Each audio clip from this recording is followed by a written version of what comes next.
What is going on, my loveliest FreeMelons? I'm Eli Martyr. Thank you so much for joining me here once again on the FreeMelon Society.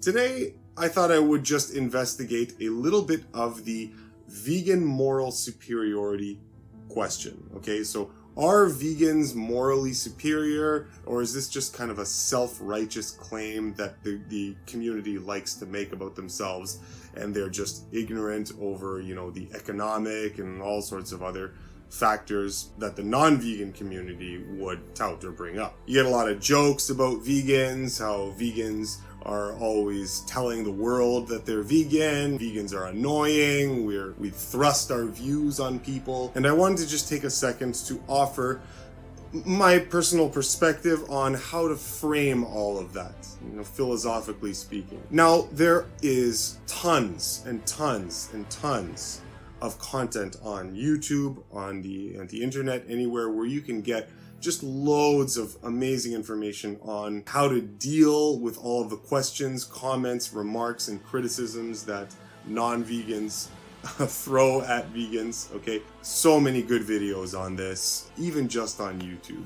There's Earthling Ed, there's Joey Carbstrong, Abba Le Ciel, who's got great content as well. We've got my Torontonian brother Casey over at the Vegetable Police channel, who's got some great content on his site. I mean, if you're familiar with my channel, you're probably already familiar with with Vegetable Police, and he's been doing some great work. So I am vegan again for good. We're not going back. And just a little update. I feel better now than I did on the keto diet. I thought I felt amazing. I've switched now into carb burning mode because I love filming animals, not killing them, not paying to have other people kill them. So there's no way humans in 50 years, even in the future, you think we're like hurting animals and slicing their necks? I just remember Three Ridge posting a video once where he's like, him and his friend are sacrificing a rabbit and the thing's hanging upside down. I'm like, are you kidding me? They didn't show it, but basically they sliced its neck, drained it of blood, drank the blood, and I'm like, what life is that? Like, it reminds you of something, doesn't it? All I want to do is give some perspective on how to determine whether the vegan stance is morally superior and how to make sense of this in a way that is very difficult to not understand, even if you are not a vegan. Okay, so let's get into this.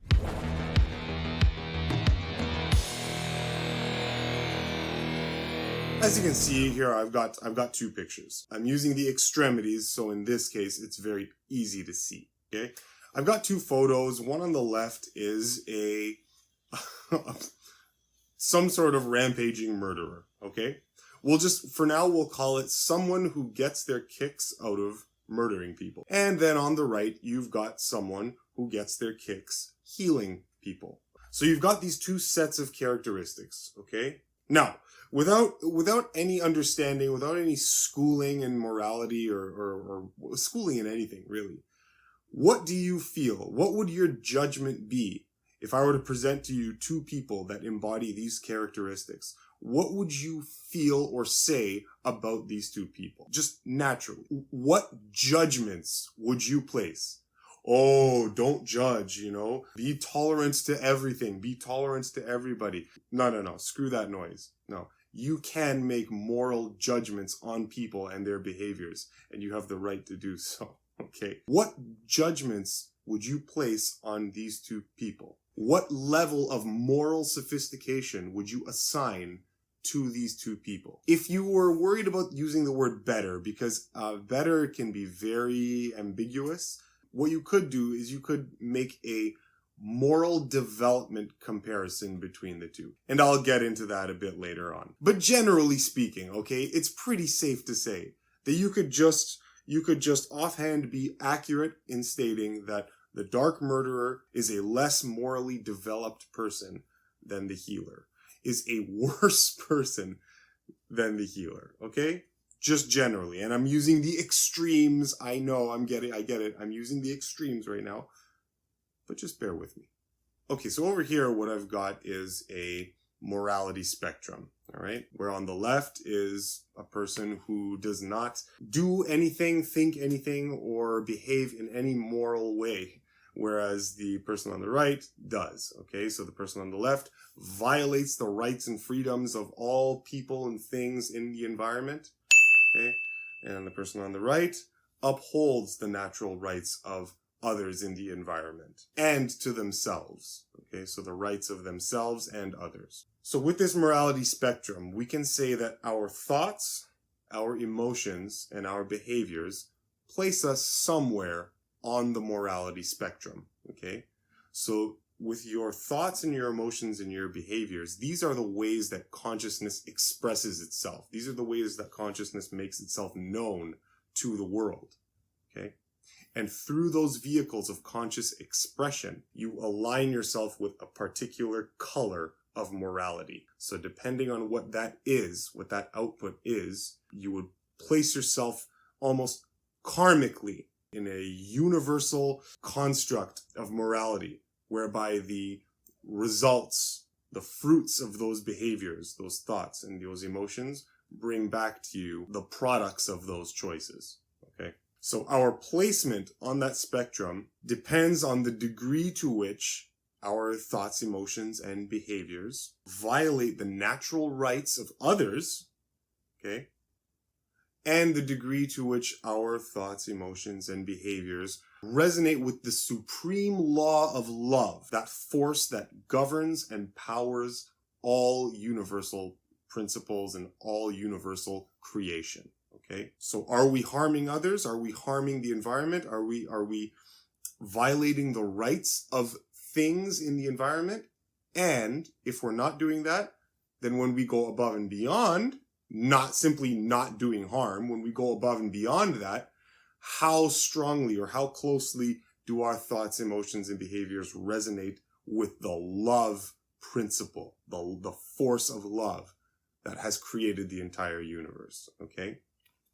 So depending on those things, you place yourself on a moral scale, which when someone puts themselves on that scale, even though you don't have words to describe it, human consciousness, human intelligence recognizes a person somewhere on this scale and is able to make a judgment on the type and character of that person. And this is why when you meet people out there in the world, you get a sense of who they are. You get a sense of a feeling of who they are based on the moral choices that they make, based on the character of their thoughts, emotions, and behaviors. You get an impression of the type of person you're dealing with. No specialized knowledge required to make these judgments. Okay, now, let's say you are a math teacher and you have a good understanding of mathematics, and you are teaching a classroom of people who do not have a sufficiently developed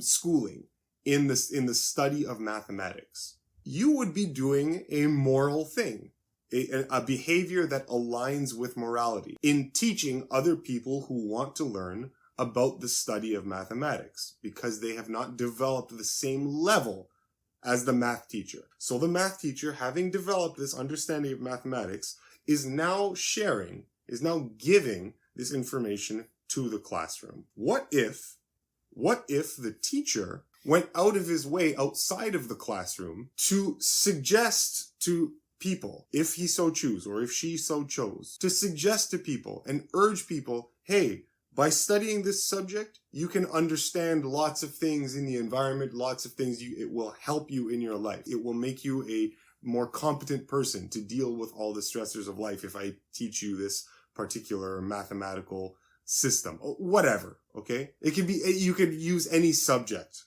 All right, maybe it's how to start a fire in the woods. Okay, whatever, pick your subject. I'm just using mathematics. All right, the point is, would you see anything wrong with that? Would anybody flag that as something contemptuous, something that we should spurn, something that is morally repulsive, something that shouldn't be done? I don't think so. I don't see anything wrong with that. People having developed a certain level of understanding and then urging others in the community who don't have that level of understanding to do the same, right? I'm positive that you would say the answer is no. Okay, in this slide over here, we've got some guy on a bullhorn, all right? And he is making some moral suggestions to the people out on the street. Be like me, don't rape your mother, right? Years of study necessary to cultivate this level of understanding, right?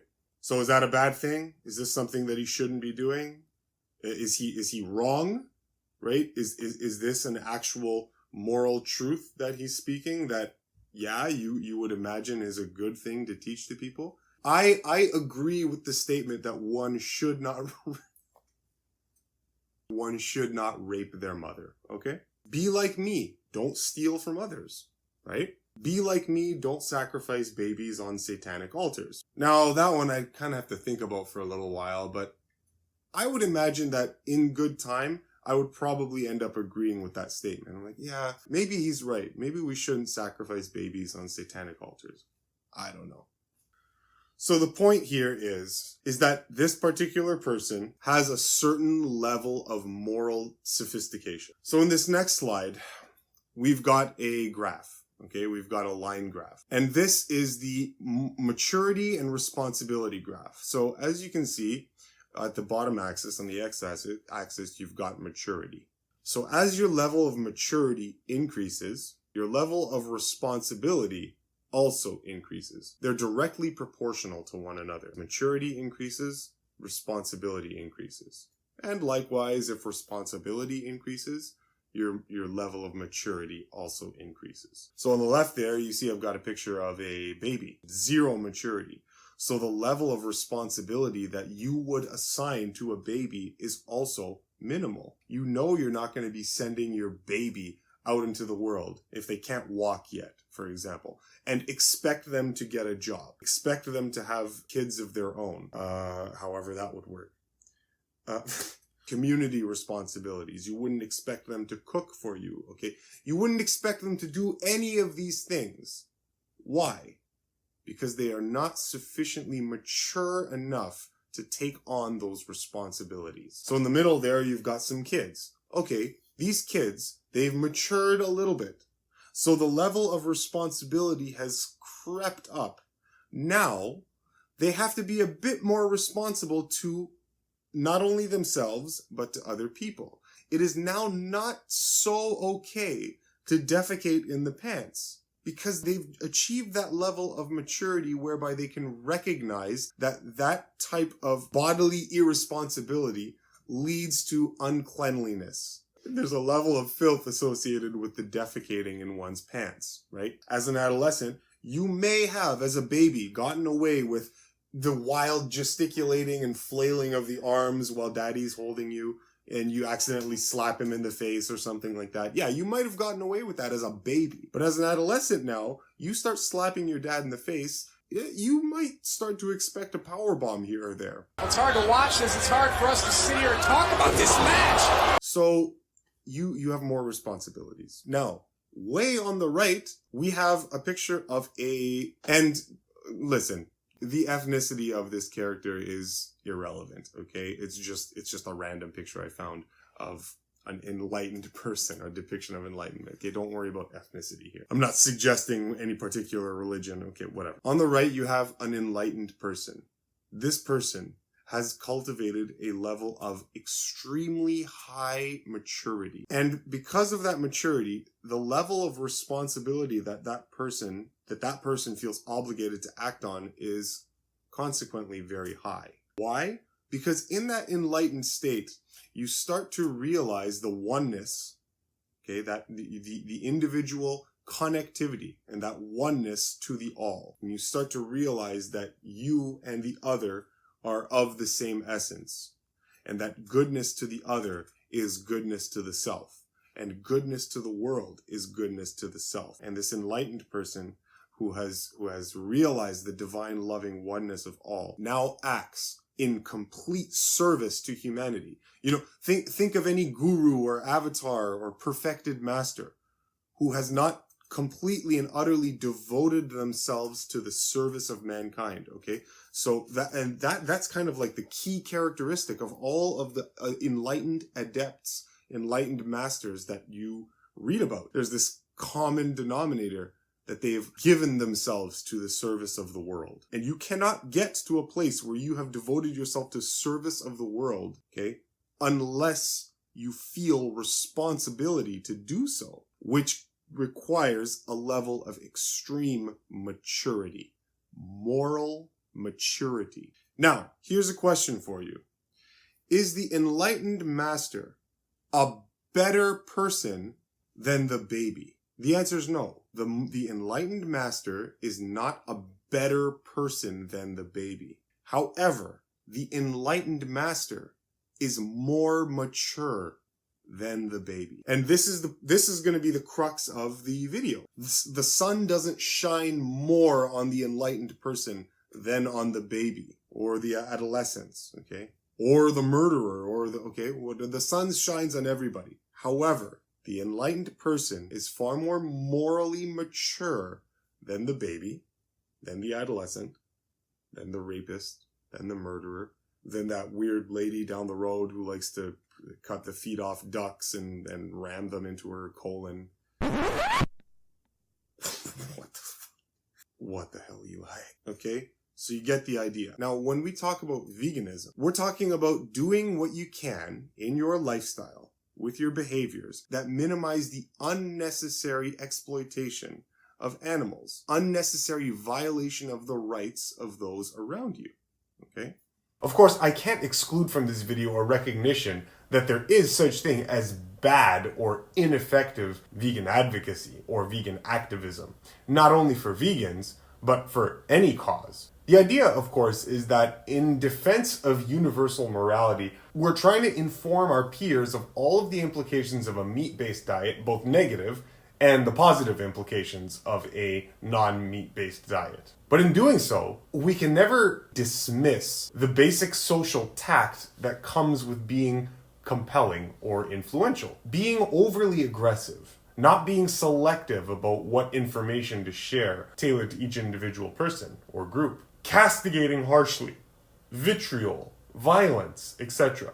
And none of these approaches are sensible if we want the message to be truly appreciated. It's just like the math teacher example I gave you. Yeah, the math teacher would be well within his rights to go and start promoting math learning to the public. But if he didn't have his wits about him, he could go about that in a bad way. He could probably go and crash colleges and university classrooms and start yelling and saying, if you don't do math, you're bad. Or, you could do that, and it would be a bad approach because the message would not be received well. So his obligation would be to deliver the message in the best way possible. I don't think a lot of non-vegans like to listen to vegans angrily tear down other non-vegans. The majority of the non-vegans watching them are not going to want to go vegan because of how aggressive and judgmental they are. On the other hand, channels like Pickup Limes, Cheap Lazy Vegan, and Earthling Ed probably attract a lot more non-vegans because they all have one thing in common. They're nice. They're compassionate not only towards animals, but humans as well, and are probably inspiring far more people to eat plants than the more militant channels. We're in a nation of animal lovers. It makes sense for us to extend that compassion to all animals. When we talk about veganism to others, we should be aware of how they could perceive what we're saying. We shouldn't say things that are going to make them feel like they're being put down. You might believe that vegans are morally superior to non-vegans, and you might even be able to make a really good argument for that belief. But saying that to a non-vegan is just going to make you and all the rest of us look like bigots. Most of you are blind, mute, and deaf to the most revolting cruelty and injustices perpetrated on them just because they are different. Just because something's true does not mean that it's effective activism to scream it in the streets. Is it true that the vast majority of Canadians, the vast majority of people in Toronto, Canada, are blind and mute in relation to the exploitation of animals? Yes, it is. In the footage I've seen from this protest, you can follow the link below this video. I think the only people who care are the people who are attending the event themselves. Now, as for the ideology and the philosophy of veganism itself, at its heart, standing behind the philosophy and promoting it to others is highly advisable. The form that vegan activism takes and the choices the vegan community have made in their approach to activism, however, is questionable. So I want to emphasize that in this video, I'm not speaking whatsoever to the form of advocacy that has currently taken place in the vegan community. What I'm talking about only is that the vegan philosophy itself, whereby it's the recognition that killing when it's not necessary is wrong, okay? Killing when we have no nutritional, instinctual, or biological necessity or obligation to kill, and doing it anyway is wrong, right? And cultivating that responsibility to the animal kingdom, just like you'd have that responsibility to other members of your own species. That vegan philosophy, that is what I'm talking about at its heart. It is the vegan philosophy itself that requires a degree of moral advancement above that which would characterize a non-vegan. For the most part, the vegan community is speaking to other people who are living in a condition where they have the choices available to them to not support slaughter and murder and torture and rape. Let's for now dismiss the percentage of the population that need to exploit animals in order to survive, okay? Let's ignore that percentage of the population. In that case, and we go back to the beginning where we compared the polar extremes, now all we're going to do is we're going to go back on that moral spectrum and we're going to come a bit closer to the center and compare two different people. And so now we have that quote-unquote annoying vegan who's trying to send a message out there not to support the exploitation, the murder, and the gratuitous rape of animals when it's not necessary to do so for health or nutrition. Now, if you're going to respond with the nutritional debate, this has been blown out of the water. That argument is, if we're still stuck on you need animal products for some sort of nutrient reasons, for some nourishment reasons, you're way behind. You're way behind. This argument has been exploded for centuries. So you need to do your research. So you can go to any of the popular plant-based channels and plant-based resources you have out there, you know, Dr. Mills, Dr. Greger, Caldwell Esselstyn, T. Colin Campbell, who wrote the China study, you can Jeffrey Smith, Dr. Garth Davis, Will Bolsowitz, Cyrus Kambata, and Robbie Barbaro. You know, very easy to find information on these people and see the nutritional argument for non-veganism just absolutely destroyed. So to tie this up, when we're dealing with this community of people that have a choice to not support animal exploitation in their lives, but choose not to, and someone who has developed that level of maturity to avoid that supporting that exploitation, the difference between the two is that one is more morally mature and the other is less morally mature. And there is no other way around this. If that's insulting, tough. You have to deal with it. I'm sorry, that's just the way it is.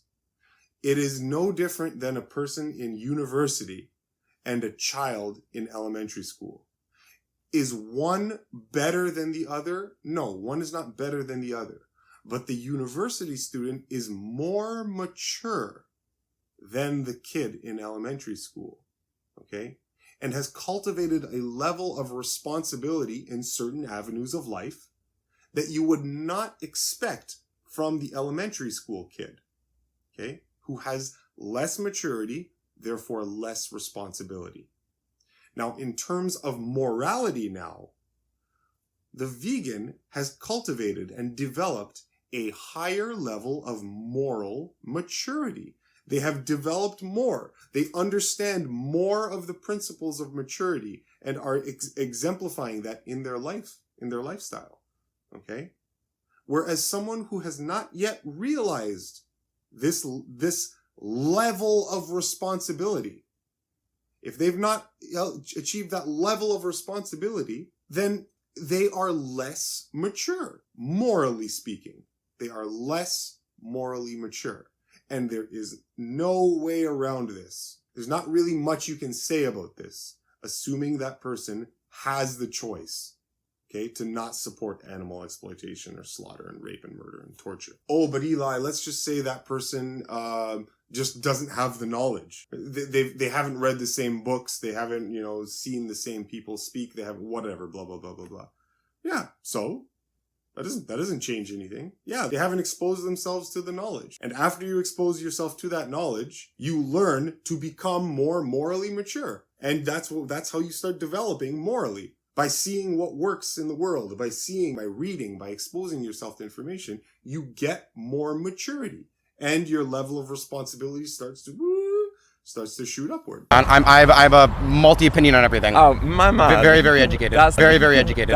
Okay, but so the point is that you feel you have to make a connection with these animals for them to have a worth of life. Yeah, that's why I want to kill my meat. Right, but then when you have a connection with them in that sense, then when you're looking down the barrel of the gun and you see them as a living being that you are actively partaking in the death of. Yeah, because I'm the one killing them, not someone else. And how will you justify that action? That I'm going to eat them. But you don't have to. But I want to. To say this facility kills 500,000 animals a day is a huge number. I mean, how do you feel about that number? Do you think that's a high number of animals? But it's a supply. It doesn't really matter what the number is. It doesn't really matter what the number is. And do we need, in terms of food, do we need to eat chicken to live? No, but I want to. Okay, and not specifically me, but let's just say, like, if I was talking for the quote-unquote human race, whatever you want to call it. Some people don't want to, you guys, and some people do want. In life, if someone wants to do something, are they automatically justified to do it? 100%, as long as they're not imposing on other people's freedoms. What about the freedom of the animals? I don't believe in the freedom for the animals. We're number one. Humans, animals? Humans, animals? Honestly, we're number one. But are we animals? Oh yeah, we're animals. So what makes us... We're the best animal. The better one out of all of them. We are the apex predator. So you believe that might makes right? Might doesn't make right. Okay, but in the sense that you're saying because we're apex predators, we're allowed to do these things, there's an argument that might makes right. I wouldn't say that might makes right. I wouldn't say that might makes right. But you don't have to. But I want to. But you don't have to. But I want to. I wouldn't say that might makes right. But you don't have to. But I want to. Very, very educated. So not having the knowledge doesn't change anything. And if being hit with the realization that by sheer power of logic, that the non-vegan, in the context of a world where they have free choice to make and choose what they put out into the world, when they're choosing to support animal exploitation and slaughter and torture and rape and murder and whatnot, as opposed to someone who is not doing those things to the best of their ability, there is the difference between these two states is a level of moral maturity. Okay? Now, if that is offensive, the best way to deal with that is to no longer behave in that way that you would find offensive by the statement. So, would the vegan stance be a morally superior, morally elevated stance than the non-vegan approach? Unfortunately, the answer is yeah. And there's really not much we can do about it. Yes, the vegan position is a morally superior position than the non-vegan position. It has to be. There's no other way around it. It cannot be otherwise.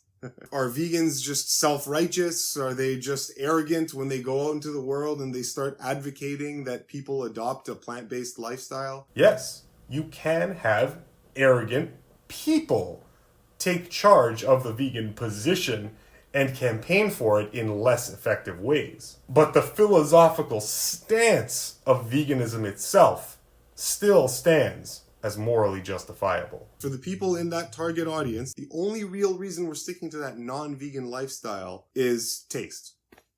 That's it. When you get through all the arguments that are counter-arguments that are thrown at the face of veganism, really when you boil it down and you address all those, all you got left is taste.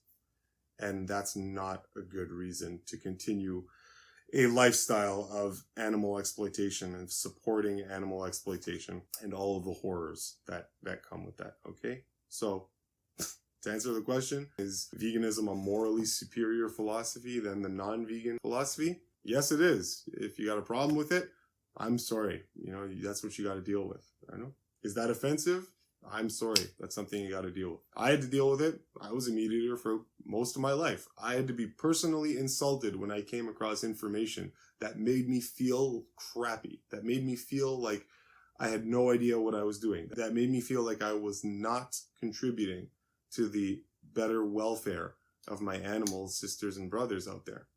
I was treating myself badly. I had a low level of responsibility to the health and wellness of my own body. And once I started taking care of that, then it was easier to see how I had responsibility to the world around me. So I hope I've reached some non-vegans out there because, yeah, you know, it's a bit of tough love that I like to give on this channel. You know, I like to be playful as well, but unfortunately, truth is a very bitter pill to swallow. Truth doesn't care about your feelings or your beliefs or whatnot. It just is. And yeah, this is a very, very hard truth. It's a simple phenomena of maturity. Are you morally mature enough to cultivate that level of responsibility?